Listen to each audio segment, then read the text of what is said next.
Hello student, welcome back my YouTube channel. आज हम sociology के BSOC 132 कोड के बारे में पढ़ेंगे। इसमें आपका पहला चैप्टर है भारत में एकता और विविधता। इस चैप्टर को समझने के लिए पहले उद्देश्य, प्रस्तावना, एकता और विविधता की अवधारणा, भारत में विविधता के रूप, भारत में एकता की कड़ी के बारे में पढ़ेंगे।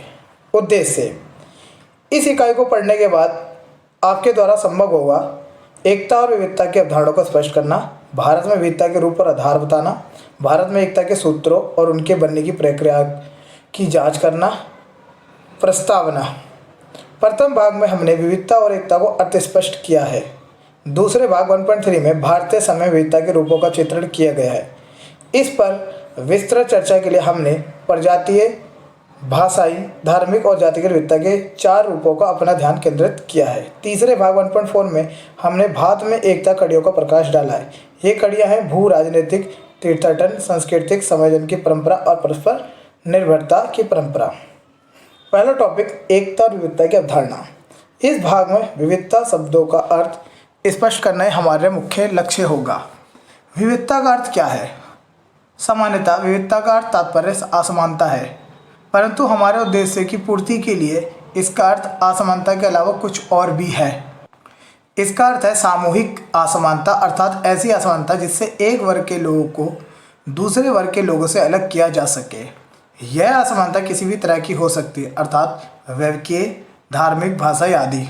उदाहरण स्वरूप जैविक असमानता के कारण हम में प्रजातीय अंतर हैं, उसी प्रकार धार्मिक असमानता के आधार पर हमें धार्मिक विविधता है। यह बात ध्यान देने योग्य है कि विविधता सामूहिक असमानता की ओर संकेत करती है। विविधता शब्द एक रूपता के प्रतिकूल है। एक रूपता का अर्थ किसी विशेष प्रकार की समरूपता से है जो संपूर्ण समय की विशेषता होती है।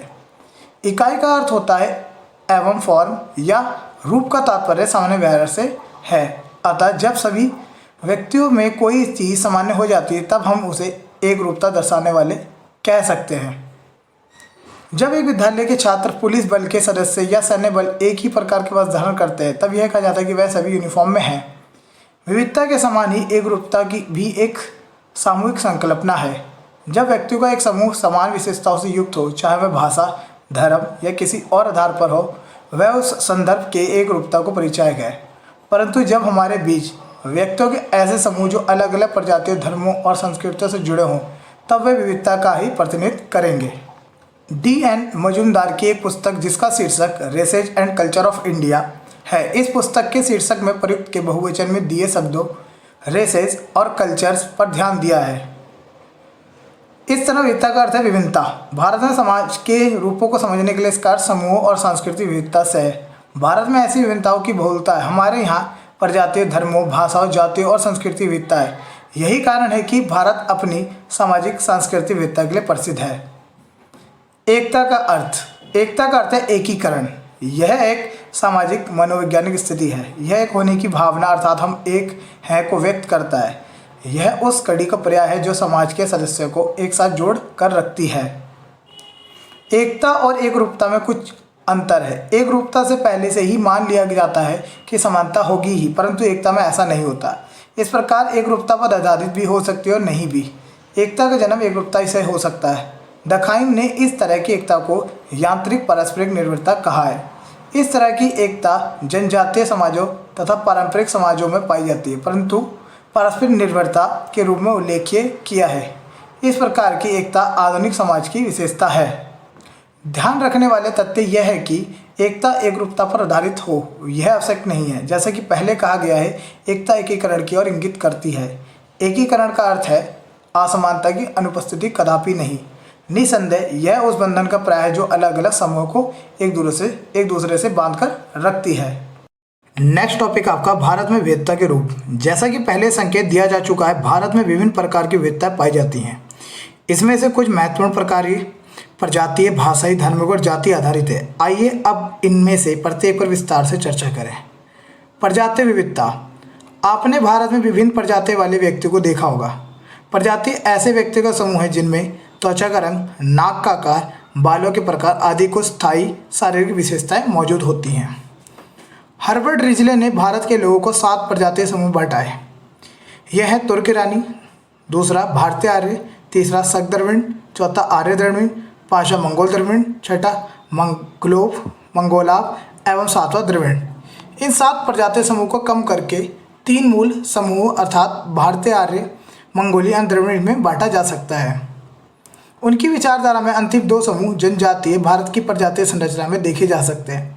हर्बर्ट रिजले 1891 की जनगणना संक्रिय में पर्यवेक्षक ये और जनगणना से लिए गए आंकड़ों के आधार पर उन्होंने प्रजातियों को वर्गीकृत किया था। वस्तुतः यह वर्गीकरण शारीरिक विशेषताओं पर आधारित न होकर भाषा प्रकार पर आधारित था। इसीलिए वर्गीकरण की इन कमियों के कारण रिजले की काफ़ी आलोचना की गई। जे हटन, डी.एन.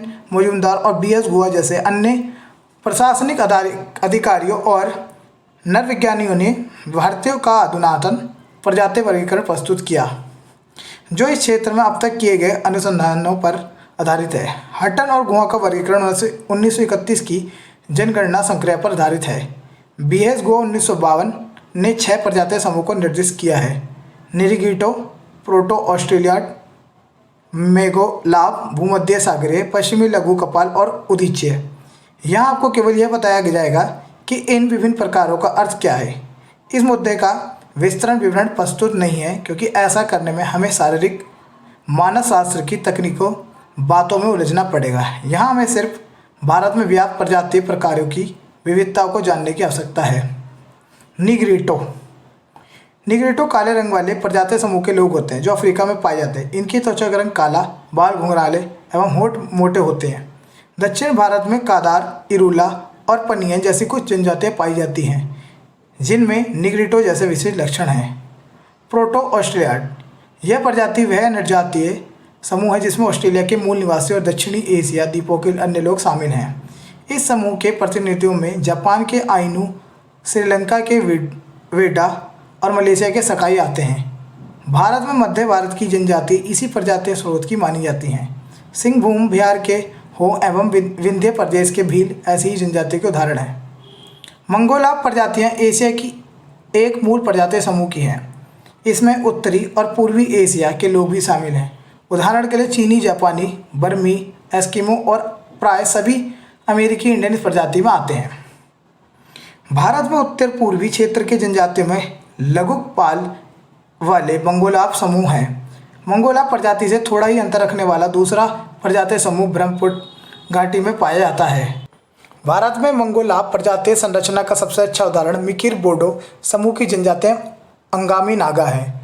भूमध्य सागरीय प्रजाति समूह की शारीरिक विशेषता से जुड़ी है, अर्थात यह सफ़ेद रंग वाली प्रजाति है। मध्य में नाटक का दुबला पतला शरीर, लंबा शरीर जिसका कापालिक नाप 75 सेंटीमीटर से कम, सिर का अधिकतम लंबाई की तुलना में अधिकतम गहराई से 9 गुना अनुपात तथा गहरा रंग इनकी शारीरिक विशेषता है। पश्चिमी लघुकपाल निम्नलिखित 3 उपसमूह में विभाजित है। अल्पेनॉयड, गुजरात में बनिया जाति के लोगों और बंगाल में कायस्थों में यह उपसमूह देखने को मिलता है, जिनकी शारीरिक विशेषता में चौड़ा सिर, मध्यम कद, हल्के रंग की त्वचा प्रमुख है।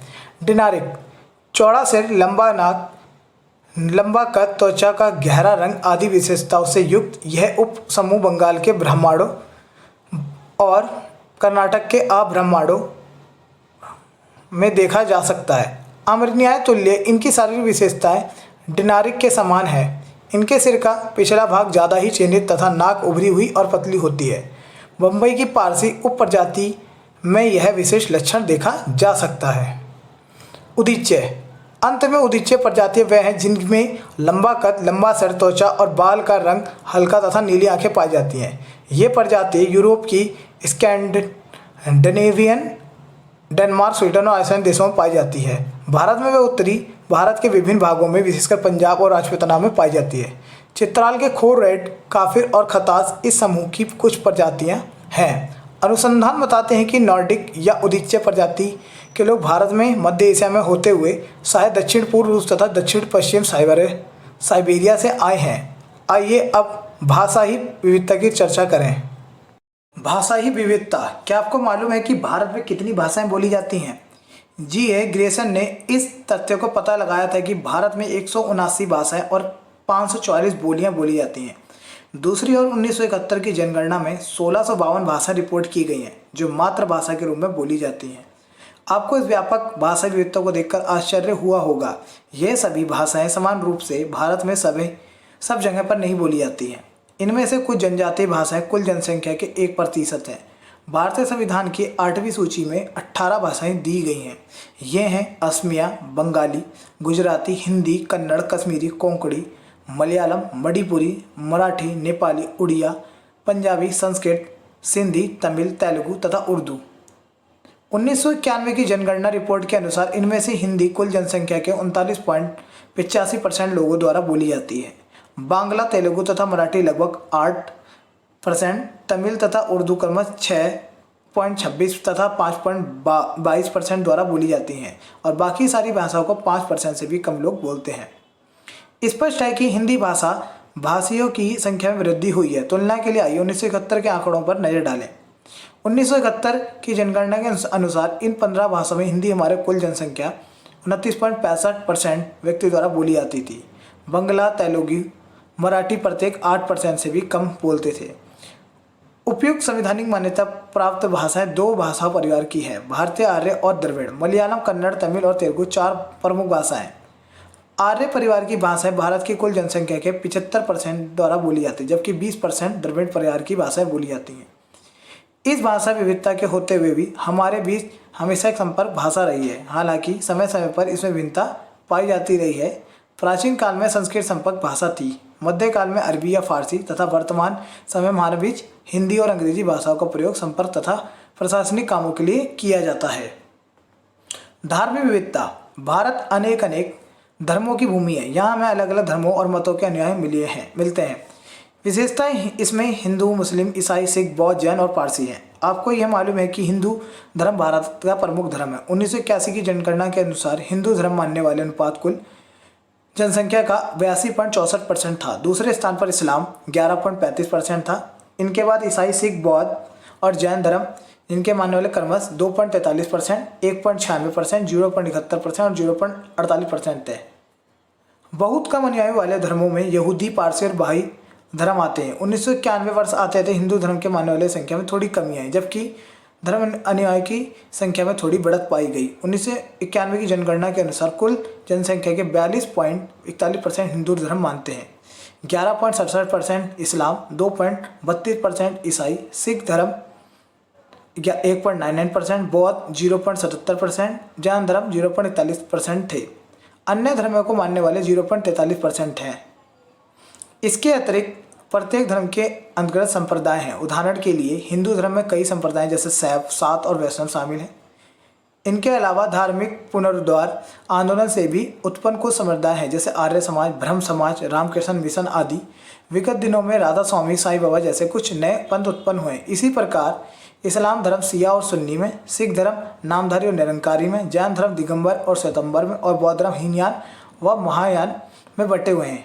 हिंदू और मुस्लिम भारत के अक्सर सभी नगरों में पाए जाते हैं। अन्य अल्पसंख्यक धर्म वालों के अपने अपने विस्तार क्षेत्र हैं। दक्षिण भारत के 3 राज्यों केरल, तमिलनाडु और आंध्र प्रदेश में तथा उत्तर पूर्व के नागालैंड राज्यों में ईसाई धर्म की बहुत मौजूद स्थिति है। सिख मुख्यतः पंजाब में, बौद्ध महाराष्ट्र में और जैन यूपी, एमपी, महाराष्ट्र व गुजरात में ही नहीं बल्कि पूरे देश में अधिकांश शहरी केंद्रों में पाए जाते हैं। हम इस वीडियो को यहीं ख़त्म करते हैं। बाकी बचे हुए टॉपिक हम अगली वीडियो में पढ़ेंगे।